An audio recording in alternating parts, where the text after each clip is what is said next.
পদ্মাপাড়ের অন্যতম ব্যস্ততম নৌপথ দৌলদিয়া ফেরিঘাট।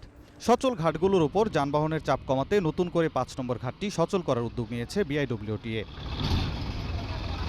ঘাট সচলের এই উদ্যোগ ইতিবাচক হলেও সংযোগ সড়ক বা স্লোপ নির্মাণে রডের পরিবর্তে বাঁশের খাঁচা ব্যবহার করতে দেখে বিস্ময় প্রকাশ করেছেন পথচারী ও স্থানীয় বাসিন্দারা। তাদের দাবি, সরকারি বড় বাজেটের এই কাজে রড না দিয়ে বাঁশ ব্যবহার করা চরম অনিয়ম। এই প্রথম দেখলাম যে বাঁশের দিয়ে আপনি ঘাট তৈরি করছে এবং এই বাঁশের এটা এই ঘাটে থাকবে কিনা তাও সন্দেহ আছে।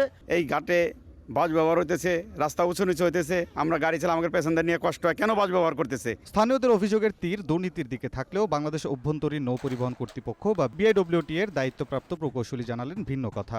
এটি কোনো অনিয়ম নয়, বরং নদীপাড়ের মাটির প্রকৃতি বিবেচনা করে এটি বিশেষ কারিগরি কৌশল বলে মন্তব্য করেন। নদীর পার্শ্ববর্তী নদীর নরম জায়গা, এখানে রড দেওয়ার কোনো সুযোগ নাই, রড এখানে দেয় না কেউ, এবং বাঁশ দিয়ে আমাদের বাঁশের মাথা তৈরি করি, ফেরিঘাট তৈরি করে থাকি।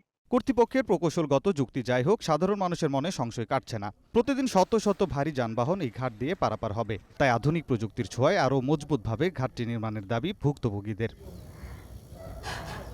প্রকৌশল বিদ্যার যুক্তি আর সাধারণ মানুষের আশঙ্কার মাঝে এগিয়ে চলছে ৫ নম্বর ফেরিঘাটের নির্মাণ কাজ। এখন দেখার বিষয়, বাঁশের তৈরি এই সংযোগ সড়ক ভারী যানবাহনের ভার কতদিন সইতে পারে। অনন্য সাদিক, গ্রিন নিউজ ডেস্ক।